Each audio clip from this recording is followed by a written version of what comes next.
ভারত কেন আমেরিকাও এসে কোনোদিন বাংলাদেশ দখল করতে পারবে না। You can come and try. অত্যন্ত দুঃখ লাগে আমার দেশে পতাকা পড়ানোর তুমি কে? What have you done? এই 80 বছর বয়সে আমি তো কোনো দাঙ্গা দেখি নাই, আর ভারতে কদিন পরে পরে তো দাঙ্গা লাগে, সেখানে মিডিয়াও সেটা প্রকাশ করতে পারে না। ফখরুদ্দিন আলী আহমদ ভারতের প্রেসিডেন্ট ছিল, তার ফ্যামিলি ভোটার হইতে পারে না আসামে। সুতরাং তাদের অনেক এই কিছু কিছু রাজনৈতিক দল আসে মানুষকে কষ্ট দেওয়ার জন্য।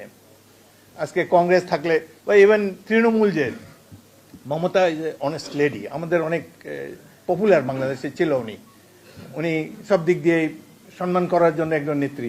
তার আবার কি মাথায় কি পোকা ঢুকলে এখন শান্তিরক্ষী বাহিনী চায় বাংলাদেশ। আরে শান্তিরক্ষী বাহিনী আপনার দেশে নেন, যেখানে গুজরাট কিলিং হয়েছে সেখানে দেন, যেখানে কাশ্মীরে মানুষ হত্যা করা হচ্ছে বিনা বিচারে, যেখানে আত্মনিয়ন্ত্রণ অধিকার নাই মানুষের, সেই সব জায়গায় আপনারা you deserve a military force, শান্তি বাহিনী। বাংলাদেশ পৃথিবীর সবচেয়ে বড় শান্তিরক্ষাহীন দল, দরকার হলে আমাদের দেশ থেকে নিয়ে যান, কিছু পাঠাই দেবো। আমাদের দেশে শান্তিরক্ষা বাহিনীর কোনো দরকার নেই। আমরা ভারতের সাথে যত চুক্তি হয়েছে এগুলো এখন রিভিউ হোক, আমরা দেখতে চাই কি চুক্তি তারা করেছে আমাদের সাথে। আমাদের দেশে সাম্প্রদায়িক সম্প্রীতি আছে, আমরা সাম্প্রদায়িক সম্প্রীতি রাখবো। বাংলাদেশে কোথায় কি আপনি রাস্তায় হাঁটে এখানে যান, বাংলাদেশ এই যে ভারতে এত কিছু হয়েছে, তারা আমাদের পতাকা পড়িয়েছে, তো আমাদের তো কোনো রিয়াকশন নাই। তো আমরা অপেক্ষা করে আছি কবে good science will prevail on them. আমরা শান্তিতে বসবাস করতে চাই, এবং বিশেষ করে আমাদের রাষ্ট্র ভারতের তুলনায় অনেক ছোট, কিন্তু আমরা স্বাধীন চেতা জাতি। আমাদের দেশের সবচেয়ে বড় সম্পদ কি জানেন? ওইটা ভারত, ইন্ডিয়া, আমেরিকা কারো নাই।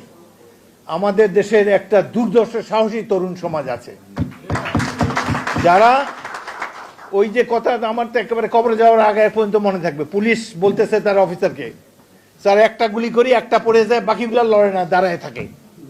এইরকম সাহসী জাতি দুনিয়াতে নাই। আমি 71-এর যুদ্ধে আমার অধীনে 500 ছাত্র ছিল। আমি যশোরে বিদ্রোহ করি, আমার সাথে 200 ইস্ট বেঙ্গল রেজিমেন্টের সোলজার ছিল, আর আশেপাশে থেকে আমি 500 ছাত্র আমার ব্যাটালিয়ানে ভর্তি করি, এদেরকে 1.5 মাস ট্রেনিং দেই, তারপর এদেরকে নিয়ে যুদ্ধে যাই। দুঃসাহসী যোদ্ধা। এই 500 জনের 100 জন সম্মুখ যুদ্ধে শহীদ হয়েছে। আমি নিজেও যুদ্ধে আহত হয়েছিলাম।